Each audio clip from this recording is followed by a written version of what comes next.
with our papers to file in the first in the nation state, this beautiful state of South Carolina, on behalf of President Harris.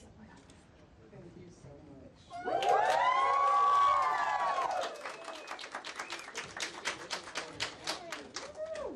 Good morning, everyone. My name is Crystal Spain, and I am the chair of the South Carolina Democratic Party. Welcome to the final day of our filing period for our historic first in the nation primary. I am just completely overjoyed to be here today with two of our party's most incredible leaders, our very own Congressman James Clyburn and Vice President Kamala Harris. South Carolina voters matter, and their presence here today confirms that. South Carolina has a very special relationship with President Joe Biden and Vice President Harris. And I am proud of the role the Palmetto State played in ensuring that they would go on to win the White House. And I am completely honored to accept their filing today. This primary is historic, and our voters are going to turn out for them again. Now I'm going to pass it over to Congressman Clyburn. Thank you very much, Madam Chair. Thank you very much, Madam Chair. Thanks for your leadership of this great party, and thanks to all of you for being here today. This is really, really an incredible demonstration of what South Carolina is all about. I tell people all the time that South Carolina has 4 distinct cultures.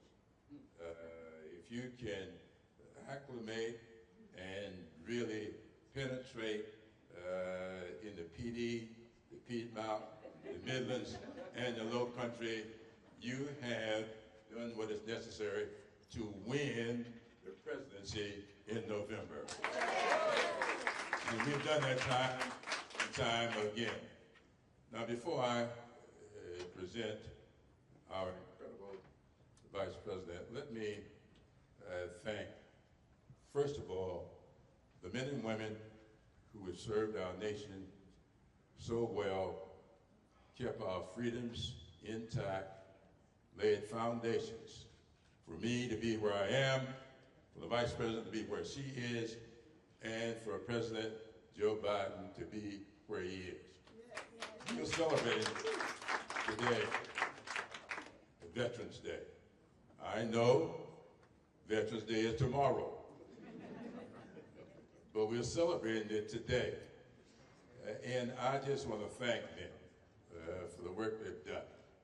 And I just want to point out, I have no idea what the Vice President is going to say, but I've got to say this.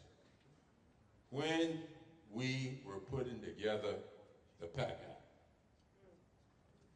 Act to keep our promise to the men and women who have given so much to preserve the freedoms of this great country, many of us felt that it was not enough just to address the burn pits in Afghanistan and Iraq, but we knew that so many of the men and women from the Vietnam era had not gotten what they deserved.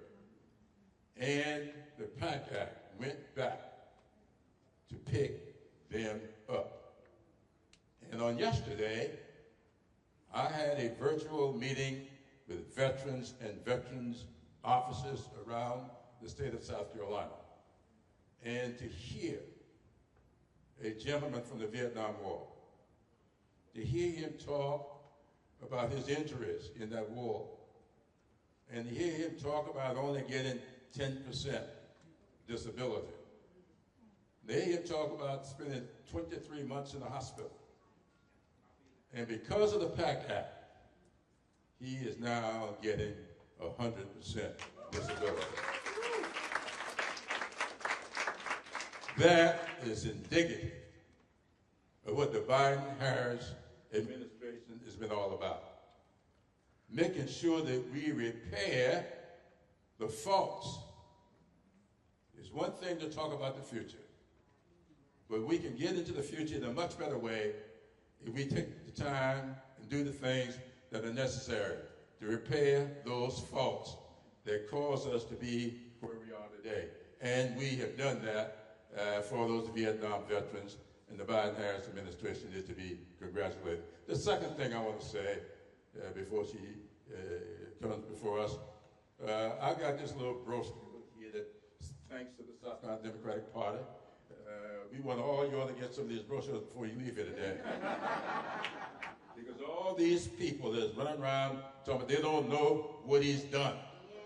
What is it? It's summarized here.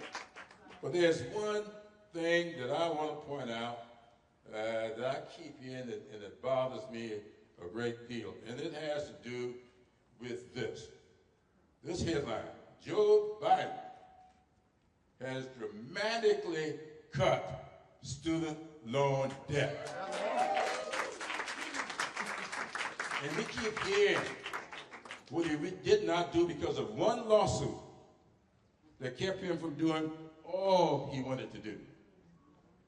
But when I look at the number of people just here in South Carolina, and I just want to point this out, $116 billion, I'm going to say it again, $116 billion in student loan debt has been eliminated. You've done that. And I could go through it, and we're talking about for 3.4 million people. Now, when people say we have not done anything, I want you all to take this brochure with it, keep it in your pocket like I will, and answer these questions. And so thank you so much for all that you do for this party and for this country. For all that you did to make Joe Biden and Kamala Harris the nominees of this party, and all that you did to lay the foundation for them to become the leaders of the free world. Yeah. And for her to come back here today and to be a part of this says a whole lot about us, South Carolina State people. And those other 7 HBCUs in South Carolina. We have 8, and I represent 7. And I'm glad she did not come this time last week. Because the Bulldogs showed the Bison a thing or two last Saturday. But I want her to know she is still all right with me. Ladies and gentlemen, Kamala Harris. You still all right with me too. Let me just start by just saying to all the friends, the long-standing friends who are here, thank you so very much. It is my joy, my honor to be back here in South Carolina with these extraordinary, extraordinary leaders, starting with our leader, Jim Clyburn. I don't need to tell the people of South Carolina what a leader he is, but I will tell you that he is one of the closest advisors and friends to our president and to me, always speaking with clarity, always speaking truth, and always grounded on what is in the best interest of the people of our country and the families of our country. So in front of all the friends, Leader Clyburn, I thank you for all that you are. Madam Chair Spain, we see each other. I see her traveling the country from time to time. She is always representing South Carolina and reminding people and Democrats everywhere of South Carolina and its role.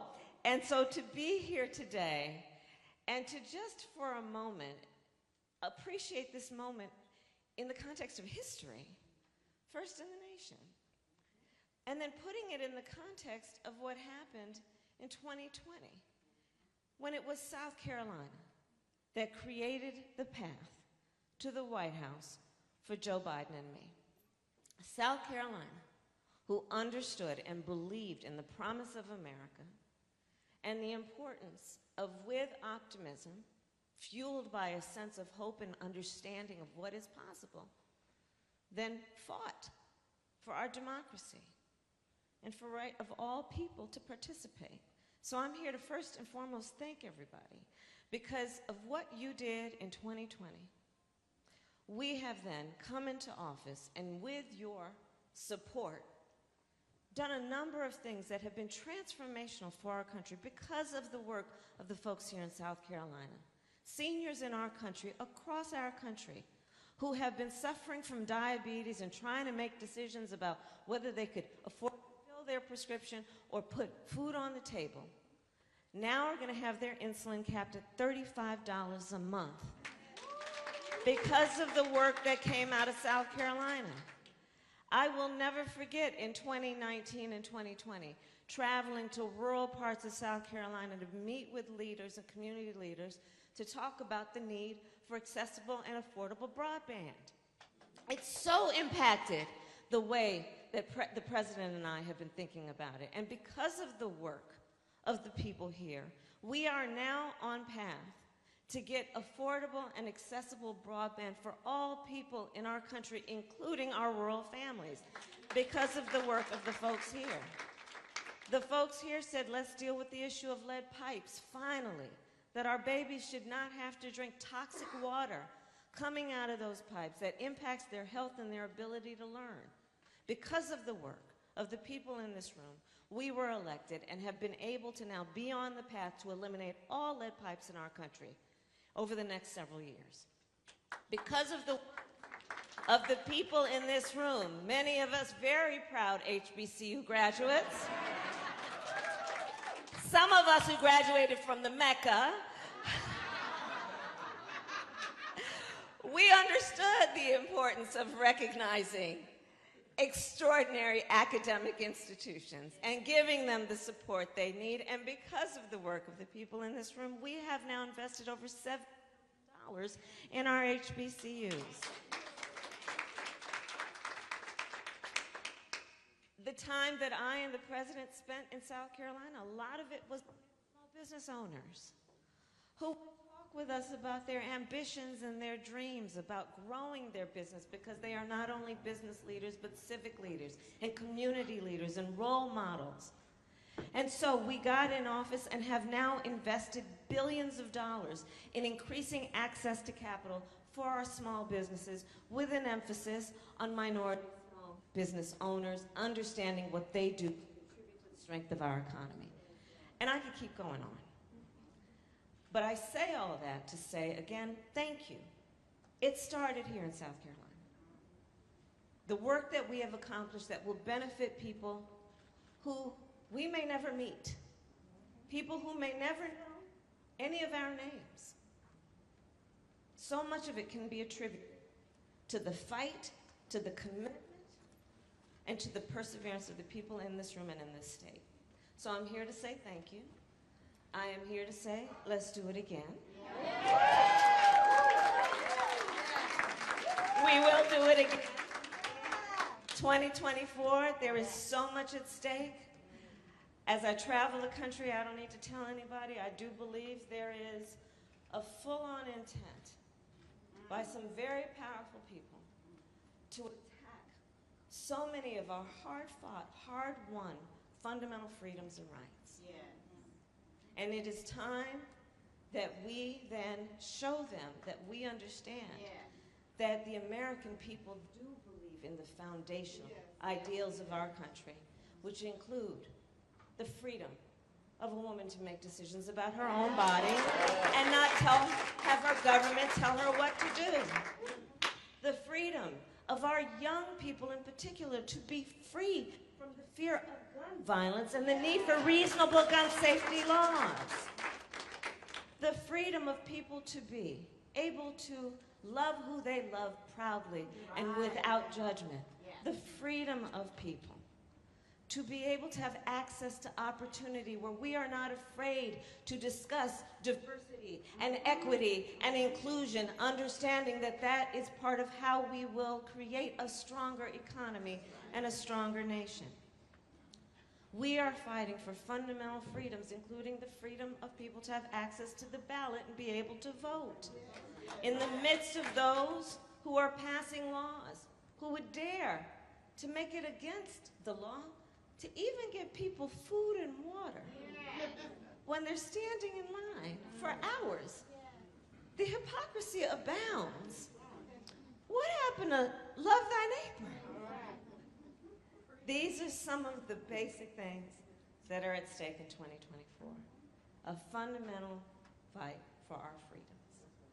And so we are here with the wind in our back because did anyone notice what happened on Tuesday?